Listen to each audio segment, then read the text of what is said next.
Yeah, so you're struggling with a topic involving exponents, or sometimes they're called powers, and sometimes called indices. Well, in this video, I'm going to address all the properties that you need to be successful at simplifying math problems involving powers, or exponents, or indices. All of these terms are going to be explained in this video. So let's get started. Right, so to understand what squares are, the first thing we need to do is to figure out what are powers, because squares are examples of powers. Now, depending on where you learned mathematics, they are sometimes called indices and sometimes they're called exponents. In Kenya, you're going to learn this in class that they're usually called powers or indices, but they have the same meaning. So let's go through some steps in understanding the different parts of exponents. And the first thing is to look at the form, how do we write indices? So indices are made up of two parts, a number that's down here and another number that is up here. Usually the number that's down here is a little bit bigger than the number that's up there.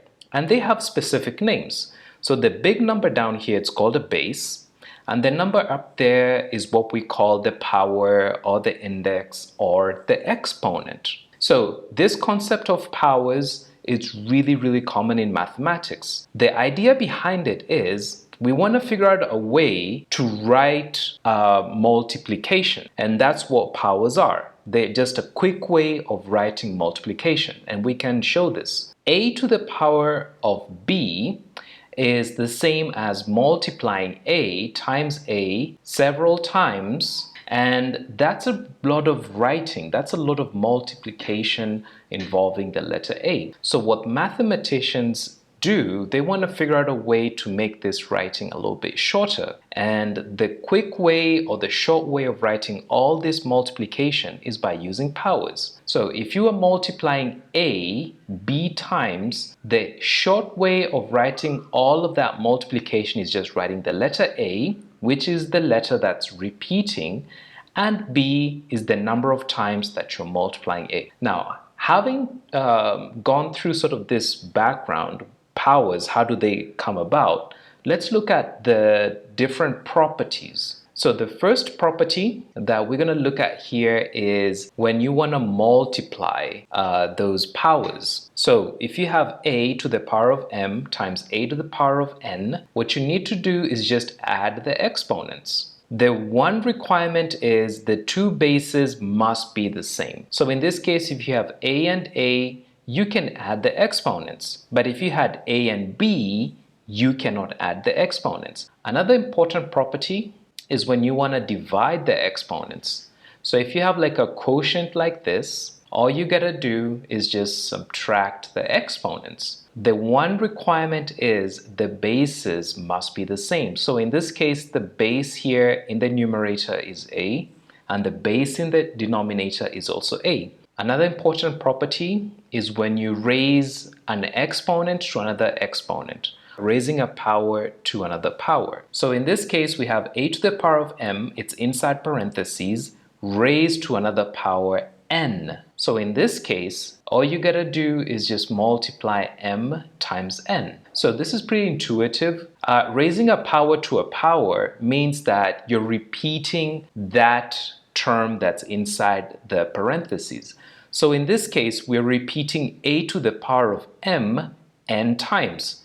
A to the power of m times a to the power of m times a to the power of m, and we're repeating that multiplication n times. So instead of repeating that multiplication so many times, all you gotta do is just multiply m times n. So now that we have all the basics of the important properties of indices, let's see how we can use those properties to solve a math problem. So here's the first question that we're gonna work on. You get an expression up here that is a to the power -1, b cubed inside parentheses squared, and a squared times b to the power of -3 inside parentheses cubed. So if this is a question that appears on the KCSE exam, the very first thing is you got to recall all of the properties of powers. And so the first thing that we're going to do is we are going to use the property of raising a power to a power, because outside here, outside the parentheses in the numerator, there's a squared. So that squared means we need to multiply 2 times each of the exponents inside the parentheses. So that's what I'm going to do. I'm going to rewrite the numerator as each term squared. So a to the power negative 1 squared, b to the power of 3 squared. And I'm doing this because of the property that says if you have a term and it's squared or it's raised to a power, it's the same as that term just squared. So I distributed the square to each of the exponents. And I'm going to do the same thing in the denominator. So a squared cubed and b to the power negative 3 cubed. Once I've written my two terms, the 4 terms this way, it's now easier for me to start multiplying the exponents.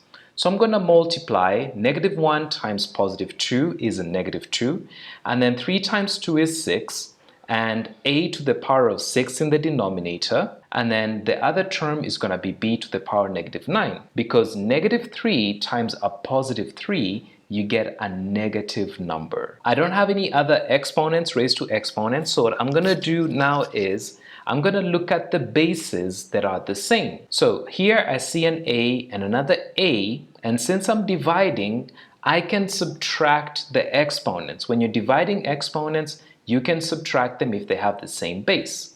So the first term, I'm going to write negative 2 minus 6. So the sign in the middle here must be a minus sign, not a plus sign. And then I do the same thing with the B. So I'm going to write B, positive 6, minus negative 9. So there are 2 negative signs because the first negative sign is because we're dividing the 2 powers. But the second negative sign is because the 9 in the denominator was already negative. So you have to keep it the same. If it's negative here, you just copy and paste the negative 9 there. And then next up, we just simplify a to the power of negative 8, because negative 2 minus 6, the two numbers are both negative, so it becomes a bigger negative. And then 6 minus 9, whenever you have 2 negative signs next to each other, they form a plus sign, so the exponent is going to be 15. Now, technically, this answer here would be the end of the math problem, but usually we don't leave an exponent with a negative. The exponent should never be negative, or the power shouldn't be negative. So the next step, the final step, would be to write b to the power of 15. Because it's a positive exponent or a power, we don't do anything to it. But the negative exponent, that negative power, it's going to go into the denominator. And that would be the end of the math problem. Let's take a look at a second example where in the numerator we have 16x cubed y to the power of negative 5, and in the denominator we have 4x to the power negative 6 y to the power of 8. And so in this math problem, the very first thing that I would do if I see this on a KCSE exam is to sort of separate all of the terms. This will give you a little bit more clarity of all of the expressions that are in your math problem. So 16 over 4, those two are numbers. I'm going to put them together. X cubed divided by x to the power of negative 6, they have the same base. And y to the power of negative 5 divided by y to the power of 8, because they have the same base. It wouldn't make sense x cubed over y to the power of positive 8, because they have different bases. Now from this point here, I can start to simplify each fraction. So let's go ahead and divide. 16 divided by 4 is just going to be a 4. Now with x cubed, because the bases are the same, all I gotta do is just subtract 3 minus 6, and then y to the power negative 5 minus 8. 4 remains the same. We're not doing anything else to the number 4, but 3, the exponent of x, 3 minus 6, because there are 2 negative signs, they change to a plus sign and we have 9. And then y, because the two numbers here, we have negative 5 and negative 8, we just add them and keep the negative sign, so we have negative 13. This would be the final answer, but again, we don't leave our final answer with a negative exponent. So we would rewrite this as 4x to the power of 9 divided by y to the power of 13, and that'd be the final answer. Here's an independent exercise for you to try on your own. It is pretty similar to a math problem that I just solved in this video. So if you don't remember how to do a similar exercise, just go back, watch the exercise that I did, and then come back and try this independent exercise. Good luck!